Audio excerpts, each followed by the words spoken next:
Right, Tom, we're ready to go with the bait. Obviously, rig selection. Yeah.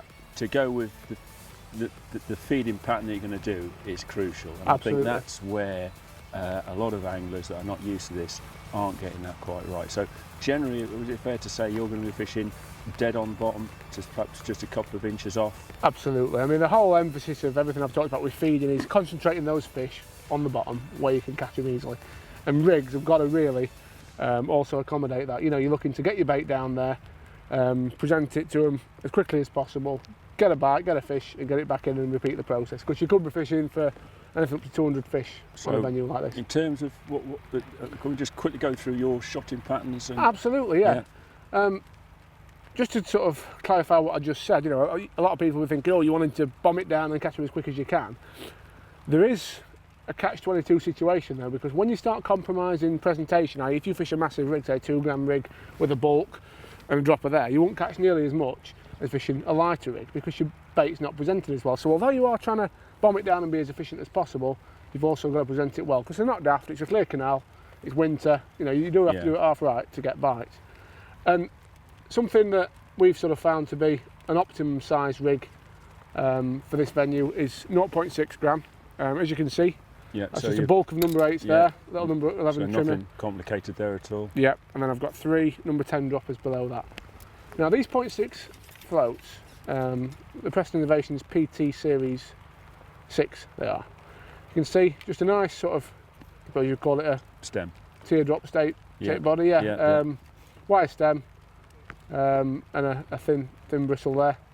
They've also got to be visible there. You can see the light's not great on here. So close in, you've got white water, along you've got dark water, but I don't have any trouble seeing these either. Another important thing, because when you're looking to catch a lot of fish, is your elastic setup. I see a lot of anglers use the wrong elastic, and on fish races like this, that's particularly detrimental. Now what I like to do is use a number 3 elastic through just one section of a pole. So I'm just going to show you that there. You can see my elastic's only actually through that top little bit. And the beauty of that is, when you're catching roach well, it's soft enough when you hook them for, you know, you're not to bump the fish. You can shoot back. You can bottom the elastic out when you want to pull it in. No, when you want to swing them, all you do is you lift your top fork and that bottoms out and they come to your chest. Right, gotcha. In theory. No, that's. I mean, I have also today set up to show another popular thing I use for bloodworm. This is a number 4 elastic through 2 sections. Similar principle. All I do with this is set it a bit pingier. And the nice thing with that is, if you do encounter a bigger fish, like that's my perch rig I put on that today. Yeah. If I hook a big perch, you know, you can let them run a bit and potentially get them out easier as well. So it's fair to say, apart from weight, where you might, I take it you can have what, 40 gram and 60, a 0.4 and a 0.6 gram. Yeah, that's what I've set up today. And what you're going to start off on? I'll start on the 0.6. Okay, so you're starting positive. Yeah. And then if it's not producing, you'll try it lighter. I'll try it lighter. A bit more delicate. Yes, absolutely, yeah. I mean, there's the odd day where you can really clatter small fish on a gram rig here. But it's that few and far between, Rick, to be honest. I don't even set one up most of the time. I've got them ready to go in my stacker here, and it'd take me 10 seconds if I thought I did need to do it to get it out and put it on. But generally, you know, if we're keeping things simple, and that's what I'd set up for a match. Perch rig's pretty much the same, just... Perch rig, it's slightly shallow water. I'm fishing that on a top 5. Right. So it's slightly shallow water there, and perch can be funny. So I use a lighter rig for them. I've got a 0.2 gram rig for them. Okay. But it's probably about 6 foot deep there, whereas the others are 9 foot, you'd say. Again, bulk, 3 droppers. As you spoke about fishing dead depth, perch fishing would be one area I would be more inclined to try off the bottom often. Yeah. And the only other rig to talk about, and this is really important from a match angler's point of view. I've spoke already about how good and efficient you've got 3 or 4 anglers who fish this canal who are England internationals. You know, and if it comes down to a shipping a roach back match, I can get close, I can't beat them. Yeah. You know, or I can beat most people, I'm confident. You know, you've got to be confident in what you're doing, but you've got to be realistic as well. Now, how do you beat them anglers? You've got to catch bigger fish. So I always like to give myself the chance of some better quality fish, and for me, that means fishing casters. Yeah. So I'm going to put a caster line in long, 16 metres up towards that boat. Now on that line, I'll big pot a few casters to start with, and I'll just loose feed it through the day, and then I'll effectively forget about it. I probably won't go on that line, Rick, until the last 90 minutes. Putting neat casters? Just neat casters, yeah, just over an area, and then I'll loose feed over it all day, and I'll literally forget about it. But I've had it in the past where you can catch, I mean, it can double your weight. Well, it's more if skimmers turn up. I think I had 26 pound one of the matches last year. Just went long, caught big skimmers on caster, and obviously, if you give yourself a nice positive start on bloodworm, then you go and catch them fish on top. Yeah. You can be onto a good thing. Yeah. I suppose the only thing is the bloodworm itself we haven't discussed, and the hook you're going to use to put that bloodworm on. Right. Okay. I spoke earlier about the importance of having plenty of joker with you. You also want plenty of bloodworm with you. You know, I get all my bait off Sam Wildsmith, and the hook packs he supplies are very generous. To be fair. But what I've asked him to do for the purpose of this is give me 2 different kinds of bloodworm, just to show. And he doesn't have control over this because obviously it's all imported. Yeah, he gets it in patches. Imported from sort of, you know, the Eastern European countries. Now, the first lot of bloodworm I've got here, you can see that's quite big. That's big. Yeah. Now, for roach fishing, to me, yeah, that's not what you want. If you were skimmer fishing, gotcha. That'd be perfect. But we'll put that in this tub, and hopefully I'll be able to just demonstrate the difference later. Yeah. Oh, that's huge stuff. It is big. And by contrast, I happen to know where this packet comes from. This is French bloodworm. Right. Look at the difference in size. Yeah. Much smaller, isn't it? Yeah. So you'll see later. I think he's been rather generous with his measures there, actually. But, that is, that's a very generous measure. Now that is an immense measure. A lot smaller. Yeah. In it, and that is what you want for roach fishing. Now, if I hadn't got any of that today, I'd definitely have saved some of the joker before I put it in my top-up mix. I'd also have a tub full of joker on my side tray. Yeah. And I see you've put it in water. Yep. Obviously, on hot sunny days, this can be a bit of a nightmare to keep going. Yeah. So you're saying you're just going to take a little bit out of the paper, keep the paper in the shade. Yeah. I'd literally just take a pinch, put it in there, and then as it ran out or as it died, I'd keep adding to it. Yeah. You'll find you keep it much better in newspaper in your box than you will on your side tray in the sun. Yeah. I'm actually going to take a little bit out of that and put it back in the paper because that's a little bit greedy, I think. We'll save some of that for next time, Rick. What hook pattern are you going to use for the? Would you use the same hook pattern for the skimmer? We're using the bigger bloodworm, or have you got a preferred difference?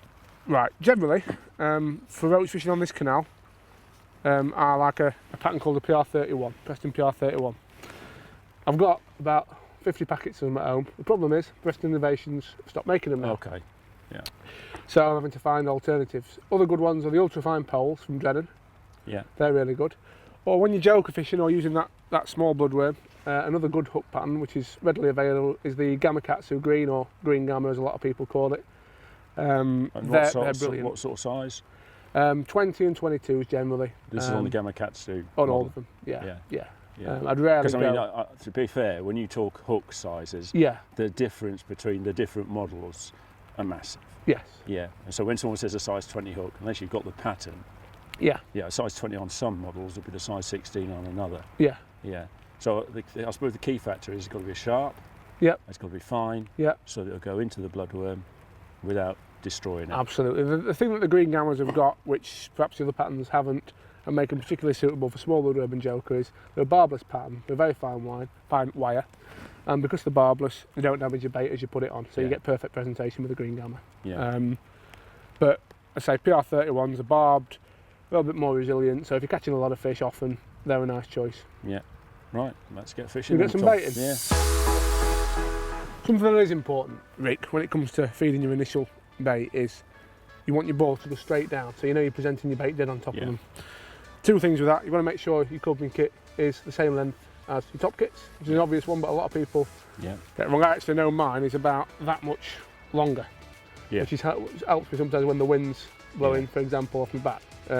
But when I put it in, I just make sure that it's proportionally behind me, if that makes sense. You're just got to make sure that everything's as accurate as it can possibly be. The other thing is, when your ball goes in your pot, you want it to just fit in like that, and that way when you turn it over, you need to tap it like that. Tap it to come out. Or obviously when you do it further down the section it resonates more, but it does eventually drop out like that, and that'll go straight down. Whereas if you make it smaller and it rolls out, it's going to spin down. It spins. Yeah, exactly.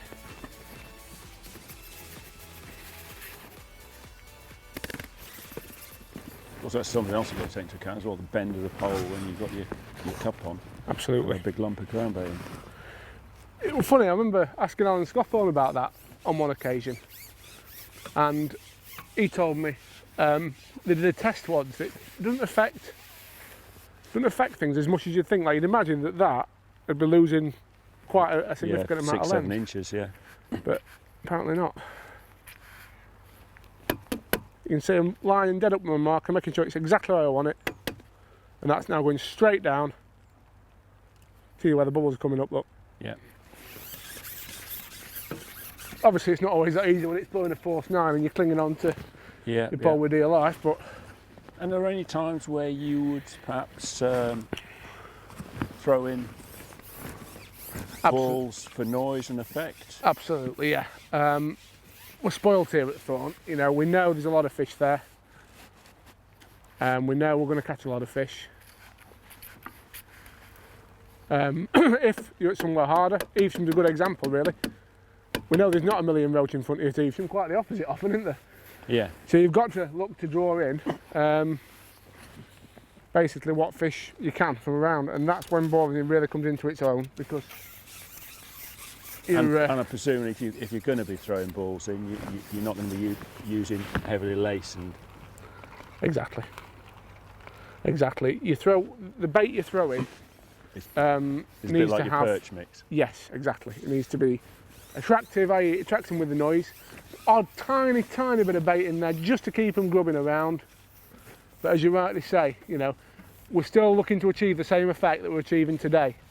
We're still looking to cup in rich ground bait and fish, or not rich ground bait, but ground bait rich with feed and soil and lean rich with feed, and present a rig dead accurately over the top.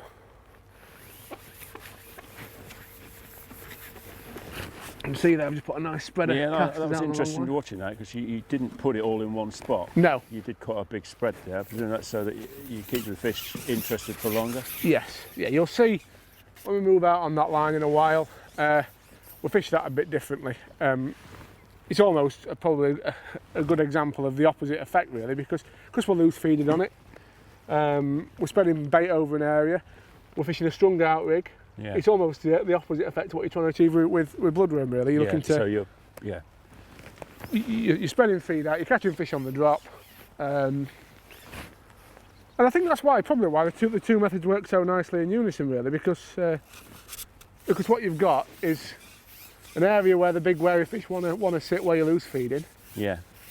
And then on this, obviously, you can really as you say, because you're going to be loose feeding, you're going to catch them at all levels, aren't you? Absolutely. And on this, you know, it's more dead accurately, pinning the fish down where you want them.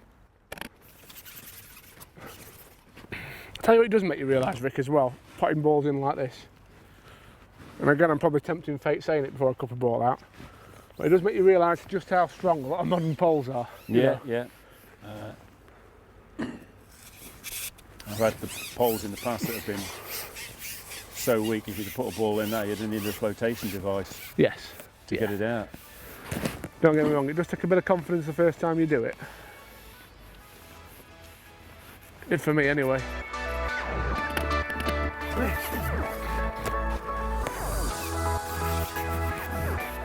So to recap then, you've got a perch line. Yep. 2 bloodworm lines. Yep.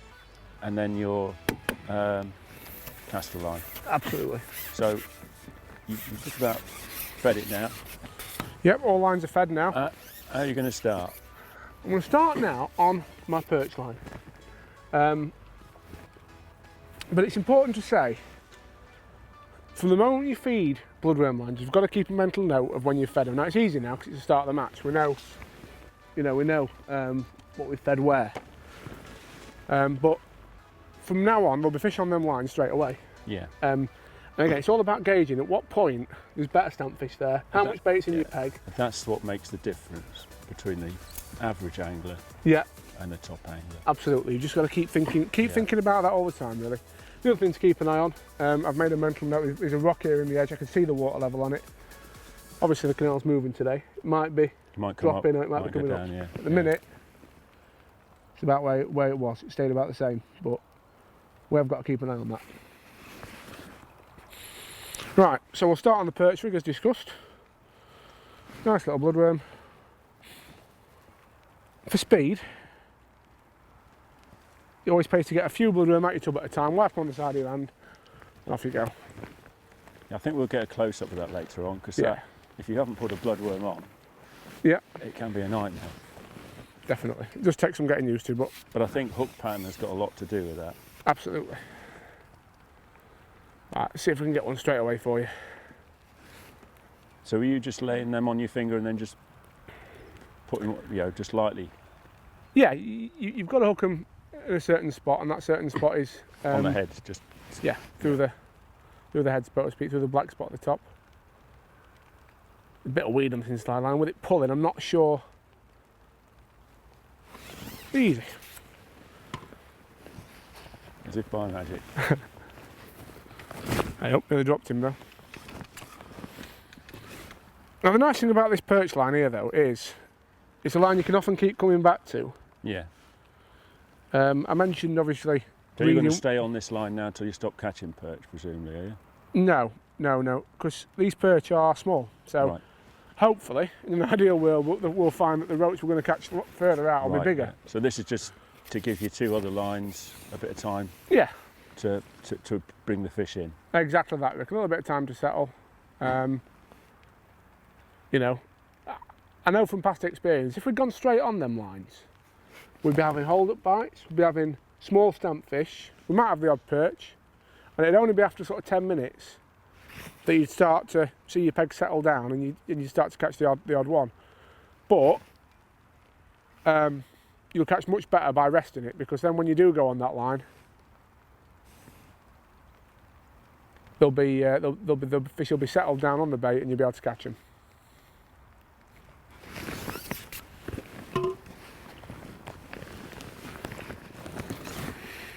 But I say they're small. Yeah, I was going to say that's 20 to the pound probably. If you're getting one of them a minute. And the most important thing is you're putting fish in the net. You're putting fish in the net, and your main lines that you're going to go on and catch shortly are gaining momentum, for want of a better word. You know, these fish hopefully on them lines now, gaining confidence. So when you do go on it, you'll clatter them. So this is you going out with your 0.6 rig then? Yeah. And I've noticed you going out to your furthest bloodline rig line. Any reason for that, or is it just purely because often you find on these venues, Rick, it takes the fish a little bit of time to gain confidence shorter, especially today when we've got some disturbance on the bank behind us. I'd probably expect that longer line to be the better one for most of the day, to be fair.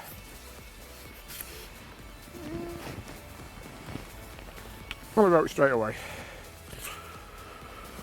Not a massive fish, but I reckon it's probably an ounce. Or close to an ounce. And if you can catch a couple hundred of them, you won't be far off. But the important thing, Rick, is that obviously from the start of the match today, we've put fish in the net. You know, we started off on that short line, so probably had 15 minutes or 10 minutes on that, and probably caught 6 perch for probably 7 or 8 ounces, I suppose. Now we've come on this. Of course, I suppose from my perspective, you've got to, and here's where it gets management-wise. Is I suppose the big difference to the top anglers is you've obviously got that inside line. If your far line keeps producing, do you not ever get the opinion and feeling that maybe that inside line is getting everything scoffed and I need to top it up at some time? It just depends. On the further line, the one I fed Roach with the ground bait, I would say yes. I'd look to keep both topped up always, just so I've got somewhere to go. It's not very often though you have a one bloodworm line where you really clatter, because normally your time is best spent divided by the 2 lines. Only because it allows you to be slightly more efficient. You know, as I said, you can really sort of work your peg, but no, in answer to your question, always give yourself somewhere to go. That's my best advice really when it comes to this. So never ever, just because you have a run of 10 roach or whatever on that long line, never think, oh, you know, I'm going to forget about the short line now. I'm just going to top up that one and fish it. Because what happens if you know, I'm sure we'll see in a short while, what happens if you catch a pike over that line and then you can't get a bite? So then all of a sudden, you need somewhere to go. And if you've not given yourself that option, that's again where a more competent bloodworm angler will overtake you, because they will have somewhere to go, if that makes sense. And it's just about basically keeping all them options. I've noticed when you're putting your pole rig in, you're laying it downstream. Yeah. And then just with about 6 inches to go, just then holding it and then just slowly. Yeah. I think that's probably one of the most important things from a mechanical point of view you've got to get right when it comes to bloodworm fishing. It's all about time and efficiency. As I said, you know, the aim of the game is to catch fish as quickly, as efficiently as possible. So if you were to fish, say, a rig and lay it into the side, it's going to take a lot longer to settle than it does dropping it straight down as I do. But by the same token, if you just bomb it down in a heap, you're not going to get the presentation. What this does, it gives you the best of both worlds. So I'm dropping my bulk over where I fed, that's where my bulk's gone. You say downstream, that's dead in line with my marker. And then I'm slowing it down a bit now to show you, but I'm zigzagging the line in so it falls straight, holding it there. So that's just before my bait's off the bottom, and I know that's dead over my bait, lowering it down, and it goes straight away.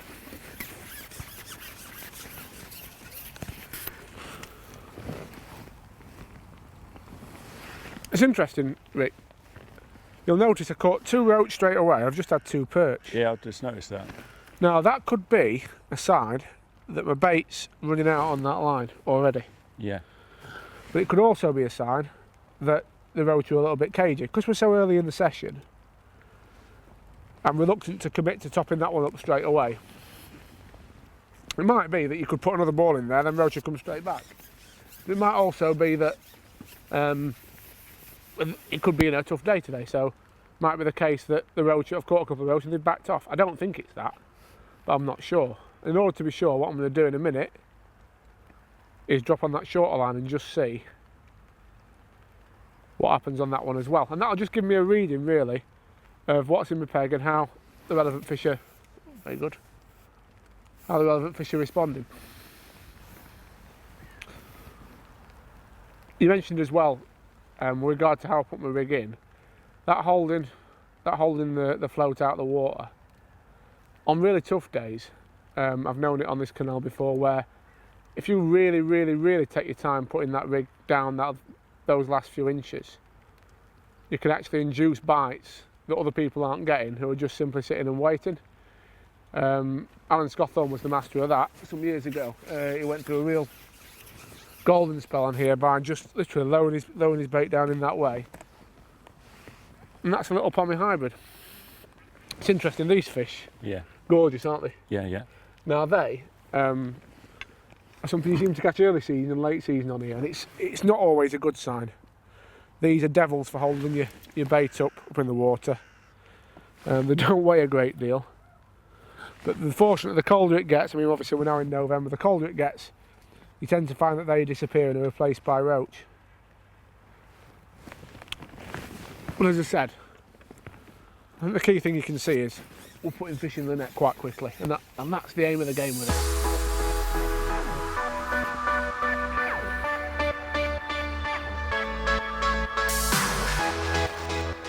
Hard when you get bonus fish like that, isn't it? Yeah, it's going to be a bit careful, Rick. There's a lot of inside weeds, that's why I'm sort of holding it out here. Well, normally I'd have him in, but last thing you want to do is have him dive in the weeds. It's actually a skimmer, I think. I just saw it. A pommy. Yeah, skimmer. Most welcome. I thought it were a perch.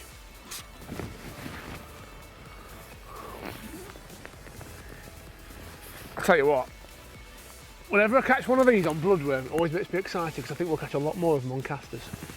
Yeah. Sorry. I tell you what, Pike's had a go at him in his long ears. Look at the scarring on that side of him. Yeah. Pike's had a right stab. Just up to the top corner of his mouth.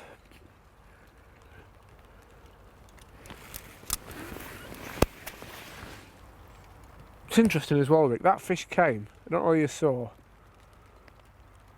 but I didn't have a bite straight over my stuff. It ran down my peg probably a metre with the flow past it.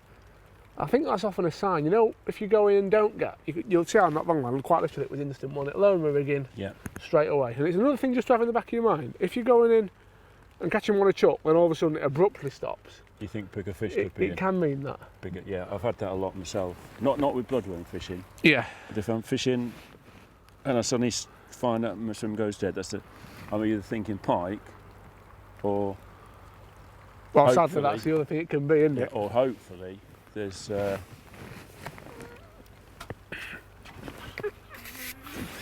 something better there. I think the key is you've just got to take a sort of measured risk with it, really. You don't want to waste too long sat on a line, you know, not catching anything. But it's worth just giving it a minute or two just to see if there is anything better there.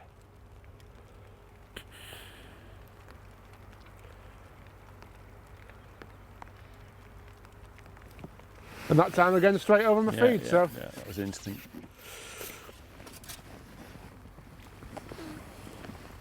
Nice roach as well. Yeah.